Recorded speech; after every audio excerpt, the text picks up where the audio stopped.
Assalamualaikum warahmatullahi wabarakatuh. Selamat siang Pak Yahya dan teman-teman sekalian. Izinkan kami kelompok 8 untuk mempresentasikan korupsi sebagai extraordinary crime. Sebelum kita lanjut ke materi, langkah baiknya kita perkenalkan anggota kami terlebih dahulu. Yang pertama ada Rakis Wiryanata, Maharani, Farhezi Ibiaya Firya, Silviani, dan terakhir ada saya sendiri, Dandi Agranugraha. Next. Pengertian korupsi. Kata korupsi berasal dari bahasa Latin, corruptio atau corruptus. Corruptio memiliki arti beragam, yakni tindakan merusak atau menghancurkan.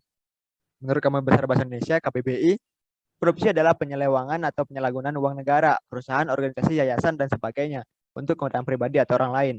Pengertian korupsi juga disampaikan oleh Asian Development Bank, ADB, yaitu kegiatan yang melibatkan perilaku tidak pantas dan melawan hukum dari pegawai sektor publik dan swasta untuk memperkaya diri sendiri dan orang-orang terdekat mereka. Orang-orang ini, lanjut pengertian ADB, juga membujuk orang lain untuk melakukan hal-hal tersebut dengan menyalahgunakan jabatan. Pada slide selanjutnya akan dibacakan oleh Selviani. Silakan Selvi. Istilah extraordinary crime awalnya muncul dari pelanggaran HAM berat. Hal ini dapat dilihat dalam pasal 5 Statuta Roma 1998 yang menentukan bahwa kriteria daripada the most serious crimes concerned to international community adalah genosida, kejahatan terhadap kemanusiaan, kejahatan perang, dan kejahatan agresi 26. Dari situlah istilah extraordinary crime selalu diarahkan kepada keempat jenis kejahatan tersebut. Next. Korupsi sebagai extraordinary crime. Secara internasional, korupsi diakui sebagai masalah yang sangat kompleks, bersifat sistemik, dan meluas. Center for Crime Prevention atau CICP sebagai salah satu organ PBB secara luas mendefinisikan korupsi sebagai misuse of public power for private gain. Sebagai masalah dunia, korupsi sudah bersifat kejahatan lintas negara atau transnational border crime.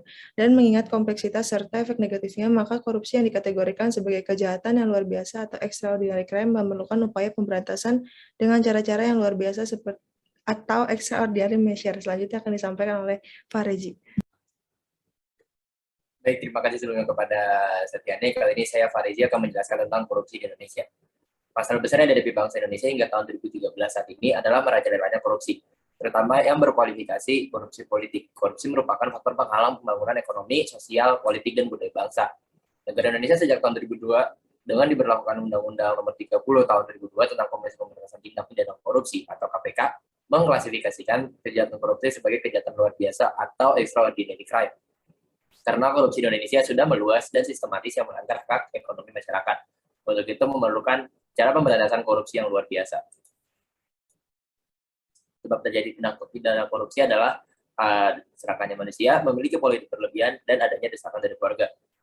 Slide selanjutnya akan dijelaskan oleh Rani. Di sini juga ada cara menanggulangi korupsi yang dapat dilakukan untuk menanggulangi kejahatan tersebut dengan cara pendekatan integral yang dimana kebijakannya ada dua jenis, ialah kebijakan penal dan kebijakan non penal yang dapat digunakan dikarenakan pendekatan tersebut memiliki beragam ketergantungan. Dapat dilihat dari kejahatan yang menjadikan masalah dari segi sosial dan kemanusiaan ditimbulkan dari beragam yang berbelit-belit dan berada di luar lingkup hukum pidana. Kemudian pidana tidak akan memandang yang mendalam mengenai pembahasan kejahatan tersebut apabila tidak dibantu dengan disiplin. Dengan demikian harus adanya hukum pidana yang sistematis dengan pendekatan sosial. Oke, selanjutnya akan dijelaskan oleh Rakesh. Oke, kesimpulan, tindakan korupsi sudah menjadi sebuah tindakan yang termasuk extraordinary crime. Dikarenakan korupsi sudah memakan banyak sekali korban, korupsi di Indonesia sendiri diiringi oleh beberapa motif tertentu. Saat ini, korupsi di Indonesia sudah menjadi suatu kasus yang sangat serius, sehingga dibutuhkan penanganan yang sangat maksimal untuk ditindak pidana. Selanjutnya, saya kembalikan ke moderator.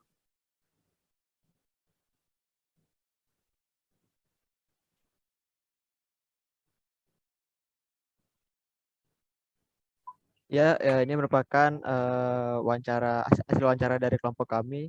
Selamat menonton.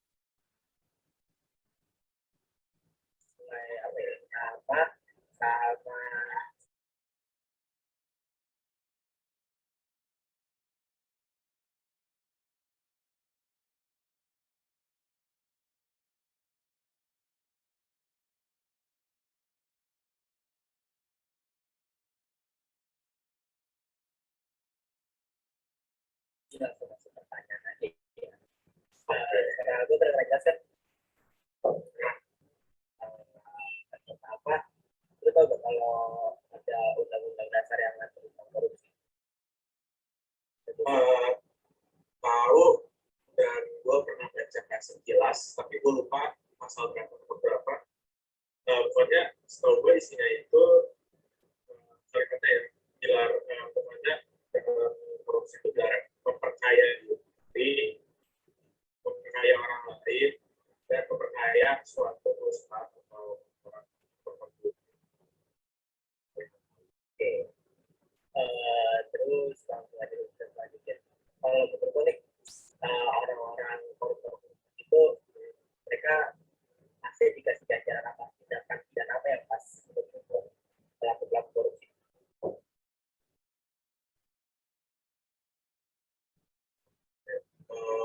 Kalau misalnya kita lihat dari zaman sekarang kan banyak kalau korupsi itu jatuhnya ke penjara aja sih. Dan gua yang bagus itu adalah dia melakukan sebuah bentuk recovery terhadap kehancuran ekonomi yang sudah dilakukan seperti pemotongan gaji lah. Jadi dia jadi memiliki sebuah tanggung jawab untuk mengembalikan uang-uang yang telah diambil. Karena kalau berdua kalau hanya sebatas penjara pun menurut mereka nggak masalah ya, kayak dia pun penjara 6 tahun pun uang dari triliunan dan mereka nggak masalah soal uangnya itu. Jadi menurut gua harus ada sebuah tanggung jawab lagi yang diberikan kepada pelaku-pelaku korupsi gitu. Dan apa beberapa dari mereka masih ada pembicaraan enak segala macamnya bang. Ya betul. Ganti rugi ya. Ganti rugi. Oke.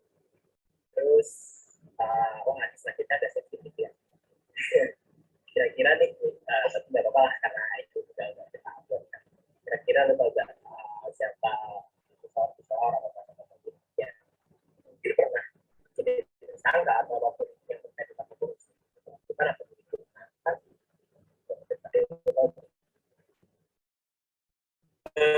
Satu orang yang nyangkut pada kepala gue itu Gayus Tambunan. Terus kalau nggak salah dia itu di pemerintahan yang berhubungan dengan keuangan, entah pajak atau apa gue lupa. Pokoknya kalau nggak salah dia kasusnya berlapis-lapis. Ya itu sih yang nyangkut banget gitu. Ya, oke deh, thank you ya Ser ya. Sekian aja buat pertanyaan dari thank you Ser. Thank you.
Oke, pada kali ini saya akan bertanya kepada teman saya yaitu Raditya Putra.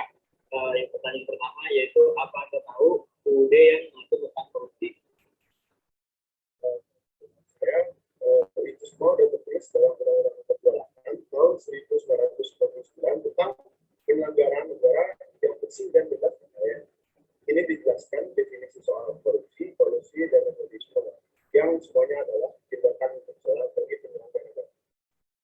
Oke, pertanyaan selanjutnya, apa tindak pidana atau sanksi yang pantas untuk orang yang melakukan korupsi? Kalau di Undang-Undang KUHP nomor 31 tahun 1999 itu 4 tahun dan paling lama 20 tahun dan denda 200 juta dan paling banyak 1 miliar. Oke, pertanyaan terakhir, apakah kamu tahu tokoh pemerintah yang melakukan korupsi? Contohnya seperti Setia Novanto. Oke. Selanjutnya untuk pertanyaan pertama, apa Anda tahu UUD yang mengatur tentang korupsi? Yang saya tahu sih ada Undang-Undang Nomor 28 tahun 1999 tentang penyelenggaraan negara yang bersih dan bebas KKN. Jelaskan definisi soal korupsi di situ. Oke, untuk pertanyaan selanjutnya, apa tindak pidana atau sanksi yang pantas untuk orang yang melakukan korupsi? Yang saya tahu sih ada Undang-Undang KUHP ya, nomor 31 di tahun yang sama, tahun 1999, itu 4 tahun penjara dan paling lama itu 20 tahun. Dendanya ada 200 juta dan paling banyak 1 miliar. Menurut saya itu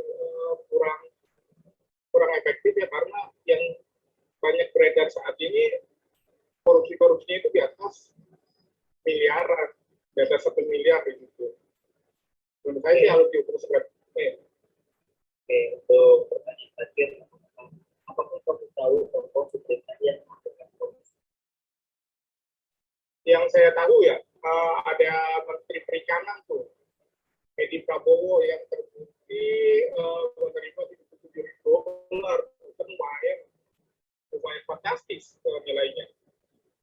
Kalau disangkut-pautkan dengan pertanyaan yang nomor 2 tadi, sangat jauh lah untuk denda. Oke, selanjutnya untuk pertanyaan pertama, apa Anda tahu yang mengatur tentang korupsi? Ya, saya tahu, yaitu Undang-Undang Nomor 20 tahun 2021 tentang perubahan atas Undang-Undang Nomor 31 tahun 1999 tentang pemberantasan tindak pidana korupsi. Oke, untuk pertanyaan selanjutnya, apa tindak pidana atau sanksi yang pantas untuk orang yang melakukan korupsi? Kalau sanksi yang pantas, tentu kita harus berpedoman kepada Undang-Undang KUHP ya, Kitab Undang Hukum Pidana, terutama nomor 31 tahun 1999. Tapi kalau menurut saya, untuk hukuman yang pantas untuk pelaku korupsi itu lebih dimiskinkan dan di-ban dari perpolitikan di Indonesia. Ban di sini maksudnya itu dilarang gitu ya? Ya, dilarang untuk mengikuti perpolitikan di Indonesia dalam jangka waktu sekian tahun. Dan yang terakhir, apakah kamu tahu tokoh pemerintah yang melakukan korupsi? Tahu ya, belakangan ini ada pelaku yang mengambil uang bantuan sosial, yaitu Juliari Batubara, yaitu Menteri Sosial. Baik, terima kasih. Oke, untuk pertanyaan pertama, apa Anda tahu yang mengatur tentang korupsi? Tahu? Yang pertama, ada Undang-Undang Nomor 28 tahun 1999 tentang penyelenggaraan negara yang bersih dan bebas korupsi. Yang kedua, ada Undang-Undang Nomor 20 tahun 2001 mengganti Undang-Undang Nomor 21 tahun 1999 tentang pemberantasan tindak pidana korupsi. Pertanyaan selanjutnya, apa tindak pidana atau sanksi yang pantas untuk orang yang melakukan korupsi? Untuk sanksi yang pantas merujuk pada Undang-Undang KUHP nomor 1 tahun 1999, yaitu minimal penjara 4 tahun dan paling lama 20 tahun serta denda 200 juta dan paling banyak 1 miliar. Bahkan menurut pasal 2 ayat 2 Undang-Undang Nomor 31 1 tahun 1999, tindak pidana korupsi bisa dihukum mati dengan syarat undang-undang tersebut yang berbunyi dalam hal ini tindak pidana korupsi sebagaimana yang dimaksud dalam ayat 1 dilakukan dalam keadaan pidana mati dapat dijatuhkan. Itu pertanyaan terakhir, apa kamu tahu tokoh pemerintah yang melakukan korupsi? Yang pertama ada Setia Novanto yang terkena kasus KTP elektronik. Kedua ada Patrialis Akbar. Ketiga ada Imam Nahrawi, mantan Menpora. Yang keempat ada Imam Usman. Yang kelima ada Akhil Mokhtar. Dan yang terakhir ada Edi Prabowo. Baik, terima kasih. Tanya yang pertama, apa Anda tahu yang mengatur tentang korupsi? Sebenarnya ada banyak ya. Salah satunya yang saya sebutkan kali ini itu Undang-Undang Nomor 28 tahun 1999. Itu yang menjelaskan tentang penyelenggaraan negara yang bersih dan bebas KKN. Ini dijelaskan definisi seperti korupsi, kolusi, dan nepotisme. Itu yang saya tahu. Baik. Pertanyaan nomor 2, apa tindak pidana atau sanksi yang untuk orang yang melakukan korupsi? Ini pertanyaannya harus dijawab dengan data atau boleh pendapat pribadi dan data? Jika di Undang-Undang KUHP nomor 31 tahun 1999 itu minimal 4 tahun dan paling lama itu 20 tahun. Dan denda 200 juta itu yang paling minimal, dan kalau nggak salah paling banyak itu 1 miliar. Dan tapi menurut saya itu kurang efektif buat menghukum para koruptor yang saat ini. Kalau menurut saya yang paling efektif adalah dengan cara mengembalikan uangnya. Jadi koruptor itu mengembalikan uangnya plus ditambah denda. Jadi biasa karena KPK sekarang saat menangkap koruptor itu hanya mengembalikan 30% saja. Jadi kurang. Pertanyaan terakhir, apa kamu tahu tokoh pemerintah yang melakukan korupsi? Ada juga batubara, terus ada Setia Novanto. Oke, baik, terima kasih.